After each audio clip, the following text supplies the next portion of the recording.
Welcome back to Photoshop Basics on PSD Touch Plus.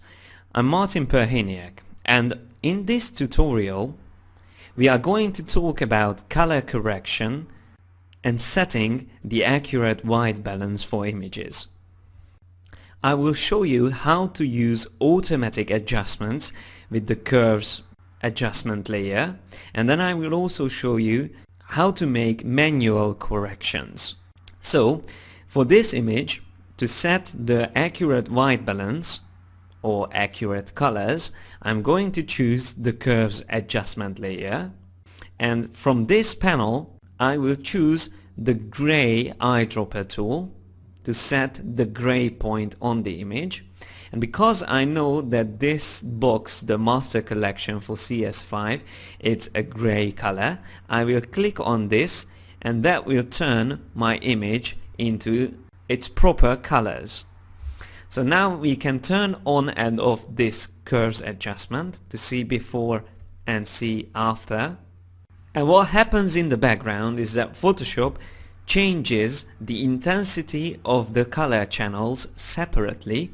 And if you look at the curves now, you'll see that Photoshop increased the intensity of blue and decreased the intensity of red. The diagonal line is the zero level, so everything goes above that will be increased and everything goes below it will be decreased. So now try to apply the same technique to another image.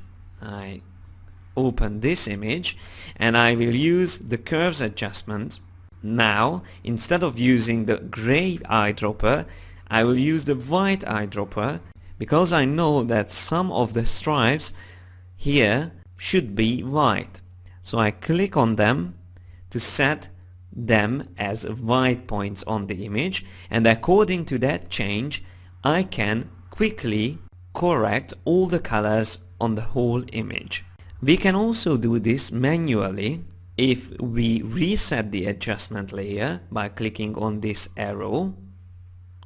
We can go into a manual correction by clicking on RGB and selecting the channels separately. Every photograph is made up of red, green and blue colors. This is specific to the RGB images that we work with, and on this image I can easily tell that there are too much blue, so I need to decrease blues. So I select blue channel and I click in the middle and I just drag it down like this. I also need to increase reds. It's easy to tell that the image lacks reds, so I select red and then I move it up to add more reds to the image. And maybe I can move greens a little bit down too, so I select green and I move that down a little bit, just like this. If I want to also increase the brightness of the image, I can do that on the RGB channel, so the composite channel. I select that and I move the curve up in the composite channel. As you can see, it's very similar to the automatic adjustment that we created with setting the white point with the white eyedropper tool, but I prefer using manual corrections like this. I would like to show you also another example, and there are two images here in Bridge for me, the same photograph saved as a JPEG and as a camera raw file, the original camera raw file. Now here you can see that the camera raw file is 10 times larger in file size than the JPEG file. What is the advantage of the camera raw file then? You will see when we set the white balance. If I want to use the Camera Raw engine, the Adobe Camera Raw engine, to set the white balance, I can also do that on a JPEG file by right clicking on it and choose Open in Camera Raw from Bridge.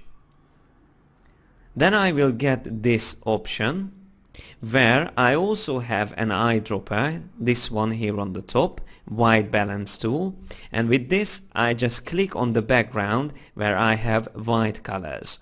Now as you can see, we changed all the colors on the image, but it's not really a good result. It's better than it was before. If you check before, I just turn off the preview, we see the image before, and we see the image after, but it's not the best.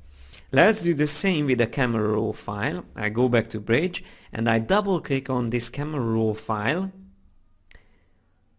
which automatically opens in Adobe Camera Raw, and I use the same white balance tool and I click on the background, and you see that we set the white balance, hence we have a really nice color corrected image.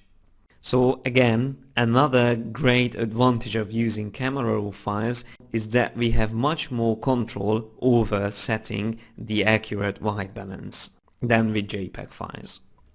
In the next episode, I will talk about how to work properly with the brush tool. So stay tuned and see you next time. Thanks a lot for your attention.